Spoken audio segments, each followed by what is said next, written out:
ആകാശവാണി. നമസ്കാരം. പ്രാദേശിക വാർത്തകൾ വായിക്കുന്നത് കൃഷ്ണ.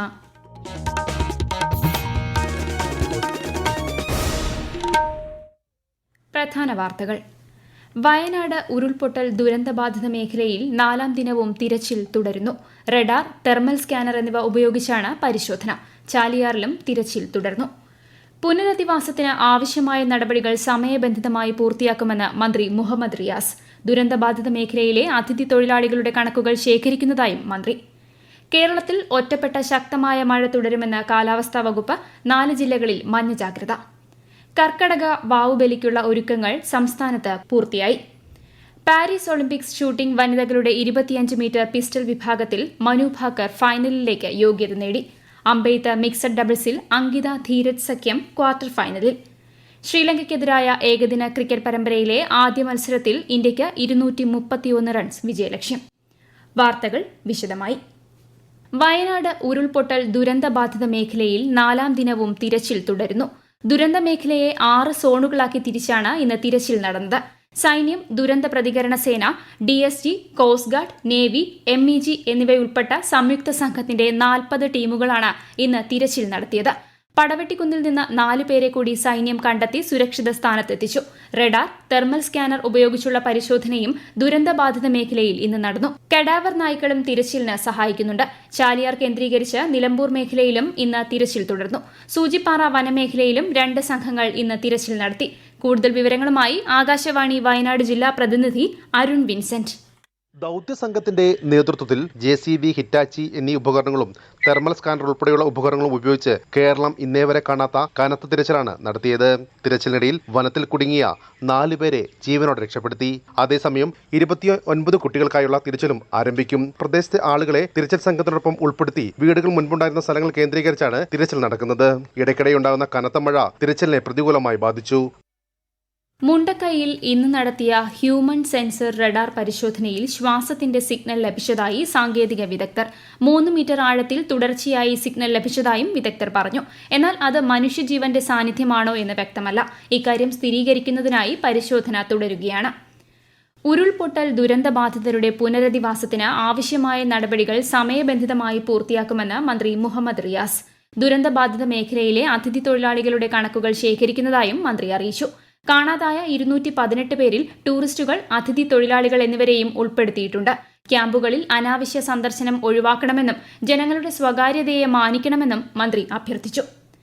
വയനാട് ഉരുൾപൊട്ടൽ ദുരന്തത്തിൽ 210 മരണങ്ങൾ സംസ്ഥാന സർക്കാർ ഔദ്യോഗികമായി സ്ഥിരീകരിച്ചു. ഇതിൽ 146 പേരെ ബന്ധുക്കൾ തിരിച്ചറിഞ്ഞിട്ടുണ്ട്. 134 ശരീരഭാഗങ്ങളും കണ്ടെത്തി. മരണസംഖ്യ 300 കടന്നതായാണ് ദുരന്ത മേഖലയിൽ നിന്നുള്ള റിപ്പോർട്ടുകൾ. 200ഓളം പേരെയാണ് ഇനി കണ്ടെത്താനുള്ളത്. ഇന്ന് നടന്ന തിരച്ചിലിൽ 14 മൃതദേഹങ്ങൾ കൂടി കണ്ടെത്തി. സൈന്യത്തിന്റെ നേതൃത്വത്തിൽ ചൂരൽമലയിൽ നിർമ്മിച്ച ബെയ്ലി പാലം ഇന്നലെയോടെ പ്രവർത്തനക്ഷമമായത് ദുരന്ത നിവാരണ പ്രവർത്തനങ്ങളുടെ വേഗം വർദ്ധിപ്പിച്ചിട്ടുണ്ട്. ദുരന്തബാധിത പ്രദേശത്തു നിന്നും 2300-ലധികം പേരെയാണ് 9 ദുരിതാശ്വാസ ക്യാമ്പുകളിലായി മാറ്റിപ്പാർപ്പിച്ചിരിക്കുന്നത്. വയനാട് മേപ്പാടി പ്രകൃതി ദുരന്തത്തിൽ മരിച്ചവരിൽ തിരിച്ചറിയാൻ സാധിക്കാത്ത മൃതദേഹങ്ങൾ ജില്ലയിലെ പൊതുശ്മശാനങ്ങളിൽ സംസ്കരിക്കാൻ തീരുമാനിച്ചു.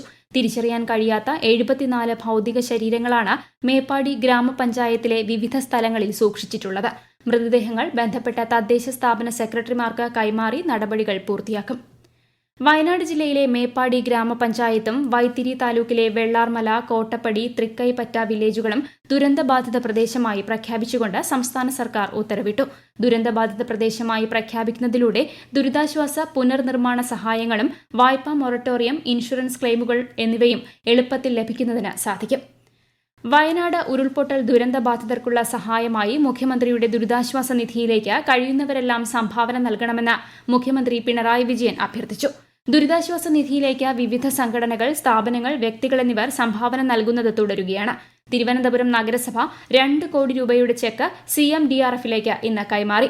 മേയറുടെ 1 മാസത്തെ ഓണറേറിയം തുകയും ദുരിതാശ്വാസ നിധിയിലേക്ക് കൈമാറിയിട്ടുണ്ട്. Palakkad Kottayi government higher secondary സ്കൂളിലെ 50ഓളം കുട്ടികൾ സമാഹരിച്ച 15,400 രൂപയും ദുരിതാശ്വാസ നിധിയിലേക്കായി കൈമാറി. വയനാട്ടിൽ പ്രകൃതിക്ഷോഭത്തെ തുടർന്ന് പാർപ്പിടം നഷ്ടമായവരിൽ 150 കുടുംബങ്ങൾക്ക് നാഷണൽ സർവീസ് സ്കീം സർക്കാരിന്റെ പൊതുദൌത്യത്തോട് പങ്കുചേർന്ന് വീടുകൾ പണിതു നൽകുമെന്ന് ഉന്നത വിദ്യാഭ്യാസ മന്ത്രി ആർ ബിന്ദു അറിയിച്ചു. ദുരന്തബാധിത മേഖലയിലെ മുഴുവൻ വിദ്യാർത്ഥികൾക്കും പഠനോപകരണങ്ങൾ NSS നൽകുമെന്നും മന്ത്രി അറിയിച്ചു.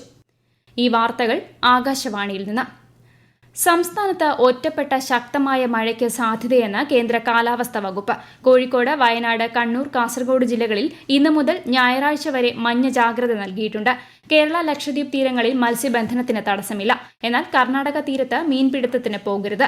കേരള, തമിഴ്നാട് തീരങ്ങളിൽ നാളെ രാത്രി വരെ ഉയർന്ന തിരമാലയ്ക്കും കള്ളക്കടൽ പ്രതിഭാസത്തിനും സാധ്യതയുള്ളതിനാൽ മത്സ്യത്തൊഴിലാളികളും തീരദേശവാസികളും ജാഗ്രത പാലിക്കണം. കോഴിക്കോട് ജില്ലയിൽ മഴയുടെ ശക്തി കുറഞ്ഞു. നദികളിലെ ജലനിരപ്പിൽ കുറവുണ്ട്. എന്നാൽ കക്കയം ഡാമിൽ വൃഷ്ടിപ്രദേശത്ത് മഴ തുടരുന്നതിനാൽ ഡാമിന്റെ 2 ഷട്ടറുകൾ ഒരടി വരെ ഘട്ടം ഘട്ടമായി ഉയർത്തും. ജനങ്ങൾ ജാഗ്രത പാലിക്കണമെന്ന് അധികൃതർ മുന്നറിയിപ്പ് നൽകി. വിശദാംശങ്ങളുമായി ആകാശവാണി കോഴിക്കോട് ജില്ലാ പ്രതിനിധി നസീർ ബാബു. കോഴിക്കോട് ജില്ലയിൽ 19 വില്ലേജുകളിലാണ് നാശനഷ്ടം റിപ്പോർട്ട് ചെയ്തത്. 3 വീടുകൾ ഭാഗികമായി തകർന്നു. 62 ക്യാമ്പുകളാണ് നിലവിൽ പ്രവർത്തിക്കുന്നത്. പൂനൂർ പുഴ ഒഴികെയുള്ള പുഴകളിലെ ജലനിരപ്പ് കുറഞ്ഞിട്ടുണ്ട്. ഉരുൾപൊട്ടലിനെ തുടർന്ന് ദുരിതം നേരിടുന്ന വിലങ്ങാട് പ്രദേശം മന്ത്രി റോഷി അഗസ്റ്റിൻ സന്ദർശിച്ചു. വലിയ തോതിൽ നാശനഷ്ടമാണ് പ്രദേശത്ത് ഉണ്ടായിരിക്കുന്നത്. വീടുകൾക്കും കടകളും ഗതാഗത സംവിധാനവും തകരാറിലായി. നിരവധി കുടുംബങ്ങളാണ് ദുരിതാശ്വാസ ക്യാമ്പിൽ കഴിയുന്നത്. വിലങ്ങാട് ഉരുൾപൊട്ടൽ മേഖലയ്ക്ക് പ്രത്യേക പാക്കേജ് അനുവദിക്കണമെന്ന ആവശ്യവും ഉയർന്നിട്ടുണ്ട്.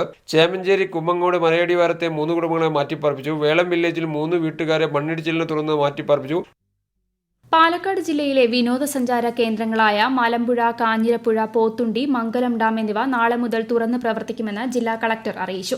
അതേസമയം ജില്ലയിലെ വെള്ളച്ചാട്ടങ്ങളിലേക്കുള്ള പ്രവേശനം ഇനിയൊരു അറിയിപ്പുണ്ടാകുന്നതുവരെ കർശനമായി നിരോധിച്ചിരിക്കുന്നതായും ജില്ലാ കളക്ടർ അറിയിച്ചു.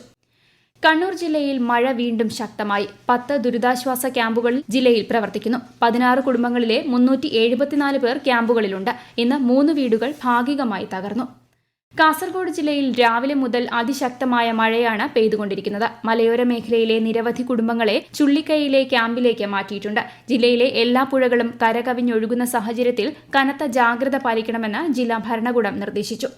നാളെ കർക്കടക വാവ്. വാവുബലിയുമായി ബന്ധപ്പെട്ട് സംസ്ഥാനത്ത് ഒരുക്കങ്ങൾ പൂർത്തിയായി. മോശം കാലാവസ്ഥയുടെ പശ്ചാത്തലത്തിൽ ബലിതർപ്പണ കേന്ദ്രങ്ങളിലും സ്നാനഘട്ടങ്ങളിലും സുരക്ഷിതമായ ബലിതർപ്പണം നടത്തുന്നതിനുള്ള എല്ലാവിധ സജ്ജീകരണങ്ങളും ഒരുക്കിയിട്ടുണ്ട്. ആലുവ, മണപ്പുറം, തിരുവല്ലം, ശംഖുമുഖം, വർക്കല തുടങ്ങിയ പ്രധാന കേന്ദ്രങ്ങളിൽ ബലിതർപ്പണ ചടങ്ങുകൾക്കുള്ള ക്രമീകരണങ്ങൾ പൂർത്തിയായി. അമാവാസി 2 ദിവസങ്ങളിലായതിനാൽ ചിലയിടങ്ങളിൽ ഞായറാഴ്ചയാണ് വാവുബലി. പാരീസ് ഒളിമ്പിക്സ് ഷൂട്ടിംഗിൽ വനിതകളുടെ 25 മീറ്റർ പിസ്റ്റൾ വിഭാഗത്തിൽ മനു ഭാക്കർ ഫൈനലിലേക്ക് യോഗ്യത നേടി. അമ്പെയ്ത്ത് മിക്സഡ് ഡബിൾസിൽ ഇന്ത്യയുടെ അങ്കിത ധീരജ് സഖ്യം ക്വാർട്ടർ ഫൈനലിൽ കടന്നു. ജൂഡോയിൽ വനിതകളുടെ 78 കിലോ വിഭാഗത്തിൽ തൂലിക മാൻ ക്യൂബൻ താരത്തോട് പരാജയപ്പെട്ടു. ബാഡ്മിന്റൺ പുരുഷ സിംഗിൾസിൽ ക്വാർട്ടർ ഫൈനലിൽ ഇന്ന് ലക്ഷ്യ സെൻ ചൈനീസ് താരത്തെ നേരിടും. ഹോക്കിയിൽ പൂൾ ബി മത്സരത്തിൽ ഇന്ത്യ ഓസ്ട്രേലിയയെ 2-3 ഗോളുകൾക്ക് പരാജയപ്പെടുത്തി. കൊളംബോയിൽ നടക്കുന്ന ഇന്ത്യ ശ്രീലങ്ക ഏകദിന പരമ്പരയിലെ ആദ്യ മത്സരത്തിൽ ഇന്ത്യയ്ക്ക് 231 റൺ വിജയലക്ഷ്യം. ടോസ് നേടി ബാറ്റിംഗ് തിരഞ്ഞെടുത്ത ശ്രീലങ്ക നിശ്ചിത ഓവറിൽ 8 വിക്കറ്റ് നഷ്ടത്തിൽ 230 റൺസ് എടുത്തു. 3 മത്സരങ്ങളാണ് പരമ്പരയിലുള്ളത്. പുഞ്ച പമ്പിംഗ് സബ്സിഡി ഇനത്തിൽ 35.16 കോടി രൂപ അനുവദിച്ചതായി ധനമന്ത്രി KN ബാലഗോപാൽ. ആലപ്പുഴ, കോട്ടയം, തൃശൂർ ജില്ലകളിലെ പുഞ്ച സ്പെഷ്യൽ ഓഫീസുകൾക്കാണ് തുക അനുവദിച്ചത്. മുഖ്യമന്ത്രിയുടെ ദുരിതാശ്വാസ നിധിയിലേക്ക് CPIM 25 ലക്ഷം രൂപ സംഭാവന ചെയ്യുമെന്ന് പാർട്ടി സംസ്ഥാന സെക്രട്ടറി MV ഗോവിന്ദൻ. മുഖ്യമന്ത്രിയുടെ ദുരിതാശ്വാസ നിധി സുതാര്യമാണെന്നും ദുരിതാശ്വാസ നിധിക്കെതിരെ നടക്കുന്നത് കള്ളപ്രചാരണമാണെന്നും അദ്ദേഹം അഭിപ്രായപ്പെട്ടു. CPIM പാർട്ടി കോൺഗ്രസ് ഏപ്രിലിൽ തമിഴ്നാട്ടിൽ നടത്തുമെന്നും അദ്ദേഹം തിരുവനന്തപുരത്ത് വാർത്താസമ്മേളനത്തിൽ പറഞ്ഞു. പ്രധാന വാർത്തകൾ വീണ്ടും. വയനാട് ഉരുൾപൊട്ടൽ ദുരിതബാധിത മേഖലയിൽ 4ാം ദിനവും തിരച്ചിൽ തുടരുന്നു. റഡാർ, തെർമൽ സ്കാനർ എന്നിവ ഉപയോഗിച്ചാണ് പരിശോധന. ചാലിയാറിലും തിരച്ചിൽ തുടർന്നു. പുനരധിവാസത്തിന് ആവശ്യമായ നടപടികൾ സമയബന്ധിതമായി പൂർത്തിയാക്കുമെന്ന് മന്ത്രി മുഹമ്മദ് റിയാസ്. ദുരന്തബാധിത മേഖലയിലെ അതിഥി തൊഴിലാളികളുടെ കണക്കുകൾ ശേഖരിക്കുന്നതായും മന്ത്രി. കേരളത്തിൽ ഒറ്റപ്പെട്ട ശക്തമായ മഴ തുടരുമെന്ന് കാലാവസ്ഥാ വകുപ്പ്. 4 ജില്ലകളിൽ മഞ്ഞ ജാഗ്രത. കർക്കടക വാവുബലിക്കുള്ള ഒരുക്കങ്ങൾ സംസ്ഥാനത്ത് പൂർത്തിയായി. പാരീസ് ഒളിമ്പിക്സ് ഷൂട്ടിംഗ് വനിതകളുടെ 25 മീറ്റർ പിസ്റ്റൾ വിഭാഗത്തിൽ മനു ഭാക്കർ ഫൈനലിലേക്ക് യോഗ്യത നേടി. അമ്പെയ്ത്ത് മിക്സഡ് ഡബിൾസിൽ അങ്കിത ധീരജ് സഖ്യം ക്വാർട്ടർ ഫൈനലിൽ. ശ്രീലങ്കയ്ക്കെതിരായ ഏകദിന ക്രിക്കറ്റ് പരമ്പരയിലെ ആദ്യ മത്സരത്തിൽ ഇന്ത്യയ്ക്ക് 231 റൺസ് വിജയലക്ഷ്യം. പ്രാദേശിക വാർത്തകൾ കഴിഞ്ഞു. അടുത്ത വാർത്താ പ്രക്ഷേപണം 7:25.